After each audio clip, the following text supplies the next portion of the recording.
Hello दोस्तों, मेरा नाम है अंकित और मैं आप सभी का अपने यूट्यूब चैनल पर हार्दिक स्वागत करता हूं। तो आज हम लोग अपने शेड्यूल के अकॉर्डिंग पढ़ने वाले हैं ज्योग्राफी। और ज्योग्राफी का भी आप लोग अगर कंटिन्यू हमसे जुड़े हुए हैं तो आपको पता होगा 5 चैप्टर कंप्लीट हो चुका है विद क्वेश्चन आंसर। और 5वां चैप्टर आज हम लोग कंप्लीट कर लेंगे। मतलब जो 5वां चैप्टर है ये हम आज कंप्लीट करेंगे। और आज जो सेशन होने वाला है ये सब्जेक्टिव क्वेश्चन आंसर का सेशन है, यानी कि दीर्घ उत्तरीय प्रश्नोत्तर और लघु उत्तरीय प्रश्नोत्तर हम लोग करने वाले हैं, जो 2 नंबर और 5 नंबर के होते हैं। लघु उत्तरीय होते हैं 2 नंबर वाले और दीर्घ उत्तरीय होते हैं 5 नंबर वाले। ये सारे क्वेश्चन आंसर हम लोग करने वाले हैं।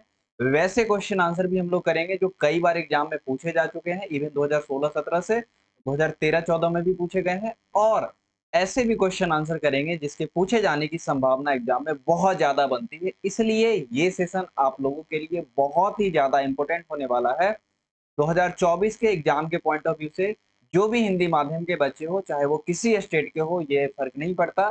चाहे वो बिहार के हो सकते हैं, उत्तर प्रदेश के हो सकते हैं। इसलिए यहाँ पे लिखा हुआ आपको मिलेगा for all state board exam, यानी कि सारे स्टेट बोर्ड एग्जाम के लिए। और आप पूछेंगे किस माध्यम के लिए, तो यहाँ पे लिखा हुआ है कि यह हिंदी माध्यम के बच्चों के लिए बहुत ही ज्यादा इंपॉर्टेंट है। मेरी आप लोगों से एक शिकायत है कि आप लोग देखते हैं तो ना सेशन को लाइक करते हैं, ना ही सेशन पे शेयर करते हैं कि आपको सेशन कैसा लगा। प्लीज लाइक और शेयर जरूर कर दीजिएगा। साथ ही साथ सब्सक्राइब कर लीजिएगा हमारे चैनल को। नए व्यूवर्स आते हैं लेकिन सब्सक्राइब नहीं करते, तो प्लीज सब्सक्राइब जरूर कर लीजिएगा ताकि आपको नोटिफिकेशन मिल जाए और मेरा हौसला भी बना रहे। तो चलिए एक बार शेड्यूल की बात करते हैं, उसके बाद हम लोग क्वेश्चन आंसर के सेशन पे चलेंगे। शेड्यूल है हमारा, आप सभी को पता है, एक दिन ज्योग्राफी की क्लास चल रही है, एक दिन ज्योग्राफी की क्लास हो रही है और एक दिन पॉलिटी की क्लास होती है। तो ज्योग्राफी की क्लास मंडे, वेंसडे और फ्राइडे हो रही है। इसलिए आज वेंसडे जो है, आज ज्योग्राफी की क्लास होगी, यानी कि आज भूगोल की क्लास होगी। और इसके नोटिफिकेशन के लिए आप लोग हमारा टेलीग्राम ग्रुप भी ज्वाइन कर सकते हैं।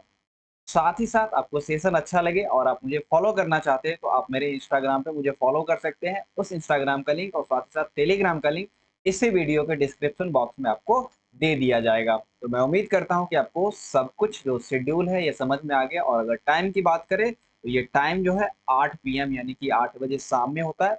क्योंकि एक दिन हम लोग पॉलिटी, एक दिन ज्योग्राफी पढ़ते हैं, इसलिए डेली 8 बजे शाम में ये क्लास लाइव हो जाती है, क्लास आ जाती है।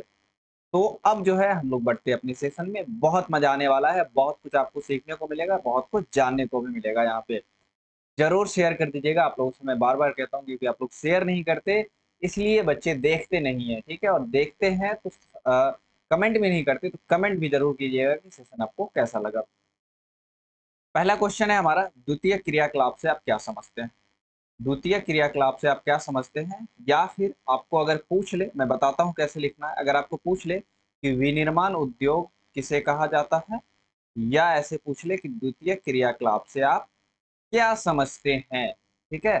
तो द्वितीय क्रियाकलाप के बारे में मैंने आपको चैप्टर में भी काफी अच्छे से बताया था और विनिर्माण उद्योग के भी बारे में मैंने बताया था आपको अपने चैप्टर में। तो वैसे क्रियाकलाप जिसमें जो प्राथमिक उत्पाद होते हैं उनको अन्य उत्पादों में, हमारा आपका जो यूज का उत्पाद है, जो हम आप उपयोग करते हैं, उस उत्पादों में परिवर्तित किया जाता है, उसमें परिणत किया जाता है। ऐसे उद्योग को या ऐसे क्रियाकलाप को हम लोग द्वितीय क्रियाकलाप कहते हैं। क्या कहते हैं? द्वितीय क्रियाकलाप कहते हैं। उदाहरण की बात करें तो जैसे कपास से कपड़ा बनाना हो गया, ठीक है। उसके बाद गन्ना से चीनी बनाना हो गया, चमड़े से जूता बनाना हो गया, गेहूं से आटा बनाना हो गया, लौह अयस्क से इस्पात उद्योग, और फिर उस इस्पात से वस्त्र बनाना भी इसी के अंतर्गत आएगा। लौह अयस्क से हम लोग मशीन भी जो बनाएंगे ये इसी के अंतर्गत आएगा। तो ये एग्जाम्पल आपको लिखना है और मैं उम्मीद करता हूँ कि ऐसे ही आप एग्जाम में लिखेंगे, बिल्कुल ऐसे ही लिखेंगे। हो सकता है जो परिभाषा है वो आपकी अपनी हो, लेकिन कंडीशन इतनी है कि उसका मतलब नहीं बदलना चाहिए। अगर मतलब बदल गया तो फिर लिखने का कोई मतलब नहीं रह जाएगा, फिर एग्जामिनर आपको नंबर नहीं देने वाला है। और यह जो क्वेश्चन है 2 नंबर वाले हैं। कितने नंबर वाले हैं? 2 नंबर वाले हैं। अभी जितने क्वेश्चन होंगे वो 2 नंबर वाले होंगे, और जो भी क्वेश्चन 5 नंबर वाले होंगे मैं आपको उसमें बता दूंगा कि ये क्वेश्चन 5 नंबर वाले होने हैं। ऐसे उद्योग को गौण या द्वितीयक व्यवसाय भी कहा जाता है। एक लाइन ये भी आप लिख दीजिएगा ताकि आपका इंप्रेशन एग्जामिनर के सामने काफी अच्छा बन जाए, ठीक है। तो मैं उम्मीद करता हूँ कि ये बातें आपको समझ में आ गई होंगी। और मैं ये भी उम्मीद करता हूँ कि आप लोग नोट्स अपना बना रहे होंगे, क्योंकि मैं बार बार कहता हूँ कि अगर आप लोग थ्योरी का चैप्टर का नोट्स बनाते हैं या नहीं बनाते हैं, लेकिन आप ऑब्जेक्टिव क्वेश्चन आंसर यानी कि वस्तुनिष्ठ प्रश्न उत्तर और सब्जेक्टिव क्वेश्चन आंसर यानी कि जो लघु उत्तरीय और दीर्घ उत्तरीय प्रश्न उत्तर है उसके नोट्स अपने हैंडराइटिंग में जरूर बनाइएगा, ताकि एग्जाम के टाइम में आपको रिवीजन करने में बहुत ही आसानी होगी, आप अच्छे से रिवीजन कर पाएंगे। आपको किसी भी प्रकार के और तरह के notes, material, guest paper, question bank इस सब पे डिपेंड नहीं होना पड़ेगा, अगर आप मेरे द्वारा बताए गए जो क्वेश्चन आंसर है उसका नोट्स बना लेते हैं तो। ठीक है, तो इतना ज्यादा बेनिफिट आपको होने वाला है। उसके बाद हम लोग चलते हैं द्वितीय क्वेश्चन पे। अब आप पूछेंगे सर पीडीएफ कहाँ से ले, तो पीडीएफ जहां जरूरत होगी वहां मैं दे दूंगा। वैसे आप अभी जिस कंडीशन में आप स्क्रीनशॉट ले सकते हैं, मैं आपको भरपूर मौका देता हूं कि आप स्क्रीनशॉट ले सके और आप अपना नोट्स बना सके। नेक्स्ट क्वेश्चन पे चलते हैं। खनिज आधारित उद्योग से आप क्या समझते हैं? 2017 में पूछा गया क्वेश्चन है। कब पूछा गया है? 2017 में। और 2 नंबर वाले हैं। आपको पता होना चाहिए कि 2 नंबर वाले क्वेश्चन आंसर जो होते हैं उसको 40 से 60 वर्ड में आंसर करना होता है, और जो 5 नंबर वाले क्वेश्चन आंसर होते हैं उसको 120 से 140 वर्ड में आंसर करना होता है। इसलिए कोशिश कीजिएगा कि 40 से 60, 70, 80 वर्ड में मैक्सिमम उत्तर करके आंसर करके इसको समाप्त कर दे। और जो 5 नंबर वाले क्वेश्चन होते हैं जो 120 से 140 वर्ड में आंसर करना होता है उसको, तो 140 के बदले 150, 160 वर्ड में आप उसका आंसर करके ओवरव्यू मतलब एक तरह से खत्म कर दीजिएगा। इससे ज्यादा हमें नहीं करना होता है, क्योंकि हमें टाइम भी कम होता है और लिखना भी ज्यादा होता है। तो खनिज आधारित उद्योग के बारे में पूछ रहा है कि इससे आप क्या समझते हैं। जो खनिज आधारित उद्योग होते हैं इसमें जो कच्चा माल इसके रूप में खनिज का उपयोग किया जाता है। ये खनिज 2 प्रकार के हो सकते हैं। पहला धात्विक खनिज हो सकता है और दूसरा अधात्विक खनिज हो सकता है। दोनों प्रकार के खनिज का यूज किया जाता है। कुछ उदाहरण जरूर दीजिएगा। इस सब तरह के क्वेश्चन का कुछ उदाहरण जरूर दीजिएगा, जैसे लौह इस्पात उद्योग, एल्यूमिनियम उद्योग, तांबा उद्योग, जवाहरात उद्योग, मिट्टी के बर्तन बनाने के उद्योग, सीमेंट उद्योग इत्यादि। इत्यादि भी लिखना है, इत्यादि ये सब खनिज आधारित उद्योग के कुछ एग्जाम्पल है, कुछ उदाहरण है, और आपको ऐसे ही लिखना है। आप बशर्ते अपना लैंग्वेज चेंज कर सकते हैं, लेकिन कंडीशन ये रहनी चाहिए, मैं बार बार कहता हूं कि कंडीशन ये रहनी चाहिए कि जो परिभाषा का अर्थ है वो ना बदले। ठीक, तो पहला 2 क्वेश्चन हो गए। अब हम चलते हैं अपने तीसरे क्वेश्चन पे, यानी कि नेक्स्ट क्वेश्चन पे। स्वच्छंद उद्योग से आप क्या समझते हैं? देखिए, स्वच्छंद उद्योग जो सिंपली जो किसी प्रकार की इसमें मैक्सिमम जो एक चीज जो सबसे ज्यादा इंपॉर्टेंट है, परिवहन सबसे ज्यादा जरूरी है। बहुत सारे ऐसे उद्योग होते हैं जो कच्चे माल पे आधारित होते हैं, और जैसे गन्ना उद्योग है, ठीक है, चीनी बनाने का उद्योग है, तो जहां जहां गन्ना होगा उसके आसपास लगाया जाएगा बेसिकली। जो वस्त्र बनाने के उद्योग है, जहाँ कपास की पैदावार ज्यादा होगी उसके आसपास लगाया जाएगा। लेकिन जो स्वच्छंद उद्योग है इसमें होता है बहुत सारे छोटे छोटे कंपोनेंट को मिला करके उसमें प्रोडक्ट बनाया जाता है। जैसे मोबाइल मोबाइल में बहुत सारे कंपोनेंट मिलाए जाते हैं, जैसे रेलवे हो गया, इसमें बहुत सारे कंपोनेंट को मिलाकर एक ट्रेन बनाई जाती है। जैसे वायुयान हो गया, जैसे रेडियो हो गया, या और भी इलेक्ट्रिक हो गया, फ्रिज हो गया, रेफ्रिजरेटर हो गया, उसी को फ्रिज बोलते हैं, या एसी हो गया, तो ये सब हो गया स्वच्छंद उद्योग के अंतर्गत आएंगे। क्योंकि इसमें बहुत ज्यादा जो किसी सामान पे डिपेंड रहने की जरूरत नहीं होती, और यह जरूरी नहीं है कि जो कच्चा माल का स्रोत है वहीं पे लगाया जाए, या कहीं पे भी लगाया जा सकता है। तो इसका अगर परिभाषा देंगे तो ऐसे उद्योग जो अपनी अवस्थिति का चुनाव करने में अपेक्षाकृत तो स्वतंत्र होते हैं, यानी कि वह कहाँ अवस्थित होना चाह रहे हैं उसको कहीं भी अवस्थित किया जा सकता है। ऐसे उद्योग को स्वच्छंद उद्योग कहते हैं, या फिर ऐसे उद्योग स्वच्छंद उद्योग कहलाते हैं, जैसे प्लास्टिक उद्योग, कृत्रिम रबर उद्योग, ठीक है, रेडियो और इलेक्ट्रिक उद्योग, वाहन उद्योग, वायुयान उद्योग, रेलवे उद्योग इत्यादि, ये सब स्वच्छंद उद्योग के एग्जाम्पल हो जाएंगे। तो मैं उम्मीद करता हूं कि आपको ये सारी बातें अच्छे से समझ में आ गई होंगी। नेक्स्ट क्वेश्चन पे चलते हैं।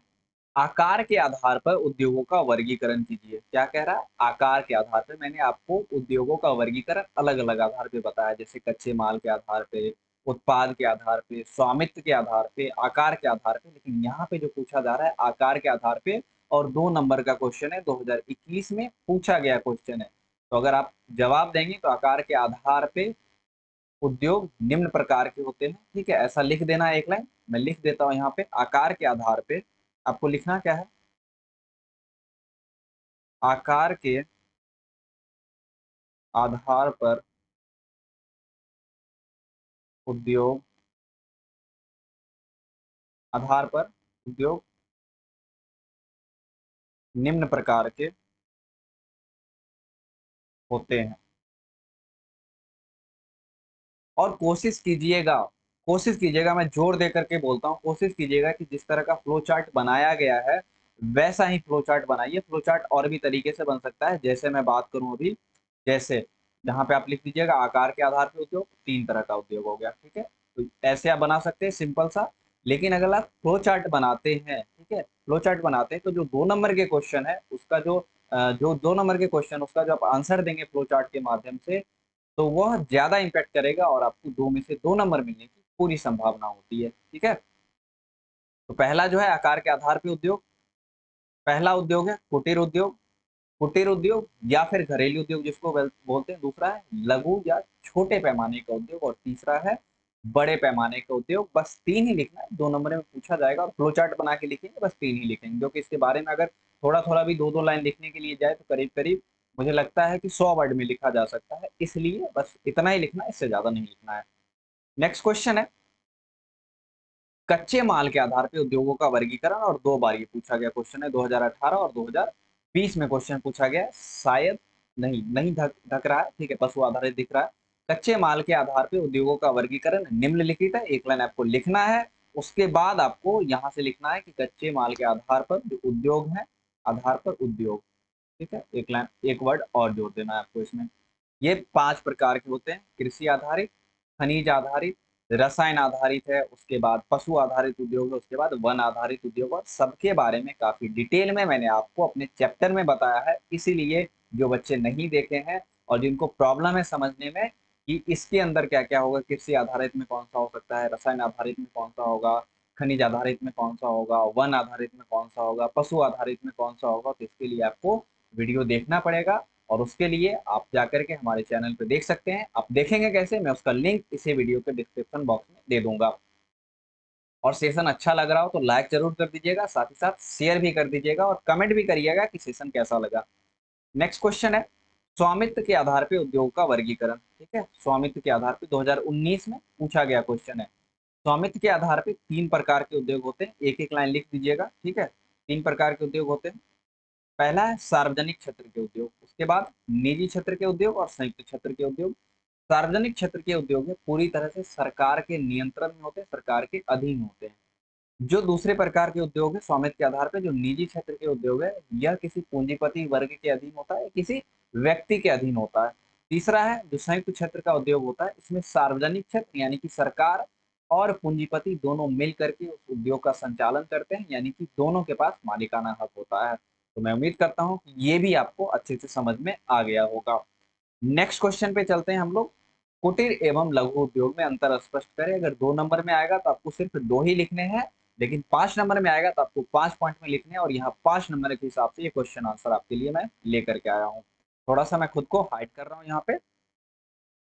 कुटीर उद्योग, कुटीर उद्योग और लघु उद्योग में क्या अंतर होते हैं। कुटीर उद्योग या छोटे उद्योग जो मैंने आपको बताया, या घरेलू घरेलू उद्योग उद्योग कहते हैं, माफ कीजिएगा, कुटीर उद्योग या घरेलू उद्योग कहते हैं। मुख्यतः परिवार के जो लोग होते हैं उन्हीं के सहयोग से ये उद्योग चलाया जाता है। सामान्यतः जो उत्पाद बनता है इसमें मानव जो है अपने हाथों का ही ज्यादा प्रयोग करता है। जैसे अगर मैं कह दूं मिट्टी का बर्तन बनाना, आप कुम्हार को देखते होंगे, जैसे आप बरही को जनरली देखते होंगे तो छोटा मोटा औजार से, लेकिन सामान्यतः अपने ही हाथों का प्रयोग करते हैं। जैसे पत्तल का प्लेट बनाना, ये सब इसी में आ जाएगा, ठीक है। छोटे मोटे ही औजारों का यूज किया जाता है, लेकिन जनरली लघु उद्योग की अपेक्षा इसमें मशीनों का उपयोग सामान्यतः नहीं के बराबर होता है। और इसमें जो है जो भी उत्पादन होता है, ठीक है, ये परंपरागत वस्तुओं का उत्पादन होता है। जैसे मिट्टी के बर्तन हो गए, पत्तल का प्लेट हो गया, चमड़ा का कोई ये हो गया, ये सभी आ जाएगा कुटीर उद्योग के अंतर्गत। चमड़ा का कोई उत्पाद हो गया जैसे जूता हो गया, ये सब। उसके बाद जो कच्चे माल की आपूर्ति होती है सामान्यतः स्थानीय स्तर पे हो जाती है। जैसे चमड़ा स्थानीय स्तर पे मिल जाता है, मिट्टी स्थानीय स्तर पे मिल जाता है, ठीक है। पत्तल बनाने के लिए जो प्लेट बनता है जिस पत्थर से, वो भी स्थानीय स्तर पर सामान्यतः मिल जाता है। और जो भी माल तैयार होता है, जो भी उत्पाद बनता है, उसको सामान्यतः स्थानीय बाजारों में ही बेच दिया जाता है या गांव में ही बेच दिया जाता है। वहीं लघु उद्योग की बात करें तो इसमें सामान्यतः श्रमिक कार्य करते हैं, इसमें परिवार के सदस्य कार्य करते हैं, इसमें श्रमिक कार्य करते हैं। इसमें मशीनों का जो उपयोग होता है उत्पादन में, मशीनों का उपयोग होता है, या ऐसा कह सकते हैं जो उत्पादन होता है ये मशीनों के द्वारा होता है। उसके बाद वस्तुओं का उत्पादन जो होता है, जो भी वस्तुओं का उत्पादन होता है, यह इसकी जो डिमांड होती है सामान्यतः एक बड़े क्षेत्र में होती है, यानी कि स्थानीय बाजारों के अलावा जो नजदीक के शहर होते हैं, क्षेत्र होते हैं, नगर हो गए, वहां पे इसकी मांग होती है। उसके बाद कच्चे माल की जो जरूरत होती है, इसको बाहर से मंगवाया जाता है इस प्रकार के उद्योग में। और निर्मित वस्तुओं का बाजार जो होता है, ये काफी विस्तृत होता है, यानी कि दूसरे जगहों पर भी भेजा जाता है, काफी दूर भी भेजा जाता है। एग्जाम्पल अगर देना चाहे, इसका एग्जाम्पल देना चाहे लघु उद्योग का, तो मैंने आपको बताया है, जैसे एलईडी बल्ब बनाना हो गया, पास्ता उद्योग हो गया, ये सब इसके एग्जाम्पल हो जाएंगे। वहीं में इसका एग्जाम्पल जो कुटीर उद्योग का, तो आप मिट्टी के बर्तन बनाना कह सकते हैं, ठीक है। उसके बाद अ, चमड़े का कोई प्रोडक्ट बनाना, चमड़े का कोई उत्पाद हो सकता है, जूता हो सकता है, ये सब कुटीर उद्योग में आ जाएंगे। तो अगर हो सके तो एग्जाम्पल भी लिख दीजिएगा। मैं उम्मीद करता हूँ कि ये भी आपको समझ में आ गया होगा। नेक्स्ट क्वेश्चन है, उम्मीद करते हैं कि पिछला क्वेश्चन आपको बहुत अच्छे से समझ में आया होगा, मैंने बहुत अच्छे से आपको समझाने की कोशिश की है। नेक्स्ट क्वेश्चन है, उत्पादों के उपयोग के आधार पे उद्योगों का वर्गीकरण कीजिए। मैंने आपको पढ़ाया था, जो उत्पादों के उपयोग के आधार पे दो प्रकार के उद्योग होते हैं, एक तो मूलभूत या जिनको आधारभूत उद्योग भी कहा जाता है, और दूसरा उपभोक्ता वस्तु निर्माण उद्योग, यानी कि ऐसे उद्योग जिसमें जो भी प्रोडक्ट बनाया जाता है वो सीधा सीधा उपभोक्ता के द्वारा यूज कर लिया जाता है, प्रयोग कर लिया जाता है, मेरे द्वारा आपके द्वारा यूज कर लिया जाता है। जैसे मोबाइल हो गया, टीवी हो गया, साबुन हो गया, पापड़ कह सकते हैं, कुछ भी ले लीजिए, मसाला ले लीजिए, सीधा उपभोक्ता उसका उपयोग करता है। वही जो मूलभूत आधार उद्योग होते हैं, या ऐसे उद्योग होते हैं जिनके उत्पाद का उपयोग अन्य उद्योग कच्चे माल के रूप में करते हैं। जैसे लौह अयस्क से कपड़ा बनाने वाली मशीन बनाते हैं, फिर उस कपड़ा बनाने वाली मशीन से हम लोग वस्त्र निर्माण करते हैं। तो इस तरह के उद्योग आधारभूत उद्योग या फिर मूलभूत उद्योग के अंतर्गत आएंगे। ये भी 2 नंबर में ही पूछा जाता है, ठीक है। 2 नंबर में ही पूछा जाता है, इसलिए ध्यान रखिएगा। इतना लिख सकते हैं तो ज्यादा बेटर होगा, एग्जामिनर खुश होगा और आपको पूरा पूरा नंबर दे देगा। नेक्स्ट क्वेश्चन पे चलते हैं। उद्योग की आवश्यकताओं को प्रभावित करने वाले कारकों की विवेचना कीजिए, और ये 5 नंबर वाले क्वेश्चन है, 5 नंबर वाले क्वेश्चन है, ठीक है। ये 5 नंबर वाले क्वेश्चन है, और ध्यान रखिएगा, कई बार ये क्वेश्चन पूछा गया है। अभी मैं आपको बता दूं, 2013 में, 2016 में, 2017 में, 2018 में फ्रीक्वेंटली पूछा गया क्वेश्चन है। जो पार्ट आपको नहीं दिख रहा होगा, सिर्फ की लिखा हुआ है, ठीक है, सिर्फ की लिखा हुआ है। तो मैंने आपको अपने पहले ही पार्ट में इसके बारे में बताया था, हालांकि मैंने 7 टॉपिक लिखे थे वहां पे, और सातों के बारे में मैंने डिस्कशन कर दिया था। मैंने इस तरह से लिख करके नहीं बताया था, क्योंकि मैं उसी समय एनालिसिस कर रहा था। तो ये क्वेश्चन कई बार पूछा गया था, और मुझे लगा कि ये क्वेश्चन एग्जाम, जब मैं आपको क्वेश्चन आंसर करवाऊंगा, उसमें रहना, उसमें ले जाना, इसको ज्यादा उपयोगी होगा, ज्यादा आप लोगों के लिए यूजफुल होगा, क्योंकि आप लोग तब इस पर ज्यादा ध्यान देंगे, क्योंकि यह फ्रिक्वेंटली पूछा गया क्वेश्चन है, इसलिए आप लोग इस पे बहुत बहुत बहुत ज्यादा ध्यान देंगे। उद्योग की स्थिति को प्रभावित करने वाले कारक, पहला बाजार। जाहिर सी बात है, कोई भी उद्योग होगा, कोई भी कुछ भी चीज हम बनाएंगे, ठीक है, सपोज दैट कोई भी चीज बनेगा, तो वो खपत कहाँ होगा सबसे पहले, तो वो बाजारों में खपत होगा। उद्योगों की आवश्यकता को प्रभावित करने वाले कारकों में एक प्रमुख कारक है बाजार। यानी कि बाजार से हमारा तात्पर्य क्या है, जो भी तैयार वस्तुएं हैं, उसकी जो मांग है, वो वहां के निवासियों को खरीदने की क्षमता, निवासियों में खरीदने की क्षमता, यानी कि वहां के जो निवासी हैं, जो उस बाजार में रह रहे हैं, स्थानीय बाजार में या कहीं दूर दराज के बाजार में रह रहे हैं, वो लोग वहां पे खरीद पा रहे हैं सामान को कि नहीं खरीद पा रहे हैं, बाजार से हमारा ये तात्पर्य है। कुल 7 फैक्टर है, 5 नंबर का क्वेश्चन है, सातों के बारे में थोड़ा थोड़ा बात करेंगे। उसके बाद शायद मैं खुद को हाइड करना पड़ेगा मुझे। दूसरा है कच्चा माल। दूसरा है कच्चा माल। उद्योग के लिए जाहिर सी बात है, कोई भी उद्योग कच्चे माल पे डिपेंड होता है, चाहे वो लघु उद्योग की बात करें, चाहे कुटीर उद्योग की बात करें, चाहे बड़े पैमाने के उद्योग की बात करें। तो कच्चा माल जो है, यह सस्ता होना चाहिए, और ऐसा होना चाहिए जो जिसको आसानी से एक जगह से दूसरे जगह तक लाया जा सके या ले जाया जा सके। सामान्यतः जो होता है, भारी उद्योग कच्चे माल के स्रोत के समीप ही लगाए जाते हैं। जैसे एल्युमिनियम उद्योग, लौह अयस्क का जो स्रोत होगा उसी के समीप लगाया जाएगा। जैसे कपास उद्योग होगा, यह जहाँ पे कपास की उपज होती है, पैदावार होती है, उसी के समीप लगाया जाएगा। वस्त्र उद्योग, अगर मैं बात करूं चीनी उद्योग की, तो गन्ना का स्रोत जहाँ होगा उसी के समीप लगाया जाएगा। उसके बाद है श्रम आपूर्ति, यानी कि लेबर, ठीक है, श्रम यानी कि लेबर। उद्योग में जाहिर सी बात है कि लेबर का बहुत ज़्यादा ज़रूरत होता है, लेबर चाहिए ही चाहिए। लेकिन हाल के समय में क्या हुआ कि टेक्नोलॉजी काफ़ी ज़्यादा डेवलप हो गई है, जिसने लेबर पर निर्भरता कम कर दिया, यानी कि श्रम पर निर्भरता कम कर दी है। ऑटोमेटिक ही मशीन में आप कुछ सेट कर दीजिए प्रोग्राम, मशीन अपना काम करके दे देगी। सिर्फ़ आपको मशीन की देखभाल करनी रहती है। लेकिन फिर भी कुछ ऐसे उद्योग हैं जहाँ अभी भी कुशल श्रमिकों की आवश्यकता होती है, यानी कि जो स्किल्ड लेबर हैं, यानी कि जो अपने काम में हुनर रखते हैं, जो अपने काम में माहिर है, उनकी आवश्यकता अभी भी होती है। उसके बाद चौथा है हमारा ऊर्जा संसाधन। ऊर्जा संसाधन कहने का अर्थ है जहाँ पे ऊर्जा की आपूर्ति होती है। बहुत भारी-भारी उद्योग होते हैं जिनको जिनको ऊर्जा के बिना, ऊर्जा संसाधनों के बिना या ऐसे स्रोत के समीप लगाया जाता है जहाँ से ऊर्जा प्राप्ति की जा सके। नॉर्मली कह सकते हैं कि जनरेटर वगैरह के द्वारा उनको संचालित नहीं किया जा सकता, जैसे कि एल्युमीनियम उद्योग, ठीक है? एल्युमीनियम उद्योग, चाहे ऊर्जा किस रूप में मिल सकती है, कोयला के रूप में मिलेगा, पनबिजली के रूप में मिलेगा, अभी हाल-फिलहाल में पेट्रोलियम भी आ गया, इसके रूप में भी मिल सकता है, लेकिन ऊर्जा संसाधनों के समीप होना ही चाहिए। चौथा हो गया, उसके बाद 5वां है परिवहन एवं संचार की सुविधा।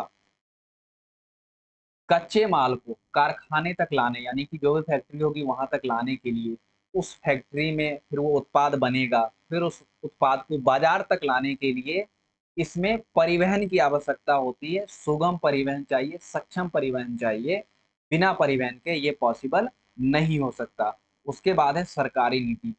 सरकारी जो सरकार है, आर्थिक विकास करने के लिए उचित नीति बनाएगी, जिससे क्या होगा कि उस नीति के तहत सरकार विशिष्ट क्षेत्रों में कुछ छूट देगी, जिस वजह से उद्योग की स्थापना उस क्षेत्र में की जा सकती है। इसको विशिष्ट क्षेत्र को स्पेशल इकोनॉमिक ज़ोन बोलते हैं, स्टेज बोला जाता है, स्पेशल इकोनॉमिक ज़ोन कहा जाता है। उसके बाद 7वां और लास्ट है उद्योगों के मध्य संबंध। जो प्रधान उद्योग होता है, जैसे इस्पात उद्योग की बात करें, ठीक है? रेल रेल उद्योग की बात करें, जहाज उद्योग की बात करें, ये सब बड़े-बड़े उद्योग हैं, प्रधान उद्योग हैं। इसके समीप जो है, बहुत अन्य छोटे-बड़े उद्योग होते हैं, जो इस उद्योग से लाभान्वित होते हैं। यानी कि मान लीजिए कि हवाई जहाज बनाना है, तो हवाई जहाज बनाने में बहुत सारे कंपोनेंट का, बहुत सारे प्रोडक्ट का यूज़ होता है। तो वो बहुत सारे प्रोडक्ट छोटे-छोटे उद्योग जो हैं, ये बना करके हवाई जहाज बनाने वाली कंपनी को सप्लाई करते हैं। इसी वजह से प्रधान उद्योग के आस-पास जो छोटे-छोटे उद्योग होते हैं, या उससे प्रभावित होते हैं और एक-दूसरे पर डिपेंड भी होते हैं। और इसलिए विभिन्न उद्योगों के मध्य जो होता है, एक श्रृंखला बनती है, जिससे क्या होता है बचत भी हो जाता है। अब बताइए हवाई जहाज़ बनाने के लिए जो छोटे-छोटे उपकरण की आवश्यकता होगी, ये मान लीजिए 100 किलोमीटर, 200 किलोमीटर, 500 किलोमीटर दूर से लाना पड़ेगा, 1000 किलोमीटर दूर से लाना पड़ेगा, तो कहीं न कहीं ट्रांसपोर्टेशन में तो खर्चा आएगा ना, जिससे हवाई जहाज़ की लागत बढ़ जाएगी। उसी प्रकार फ़ोन की बात करें, उसी प्रकार लैपटॉप की बात करें, उसी प्रकार किसी और चीज़ की आप बात कर सकते हैं। इसमें बहुत छोटे-छोटे कंपोनेंट होते हैं, जो एक कंपनी बनाती नहीं है। हाँ, अपने नाम से बेचती ज़रूर है, लेकिन एक कंपनी बनाती नहीं है और इसीलिए जो बड़े उद्योग होते हैं, वो छोटे उद्योग को लाभान्वित भी करती हैं। तो मैं उम्मीद करता हूँ कि ये सारी बातें आपको समझ में आ गई होंगी। तो क्वेश्चन आंसर का सेशन यहीं तक था। ये सेशन खत्म हुआ, हम लोग आगे क्या करने वाले हैं, छठा चैप्टर करने वाले हैं जिसका नाम है तृतीयक और चतुर्थ क्रियाएँ। तो सेशन अच्छा लगे तो लाइक ज़रूर कीजिएगा, साथ ही साथ हमारे चैनल को सब्सक्राइब कीजिए और आप लोग शेयर ही नहीं करते तो शेयर ज़रूर कीजिएगा, ठीक है? और सब्सक्राइब भी कर दीजिएगा। कमेंट ज़रूर कीजिएगा कि सेशन कैसा लगे।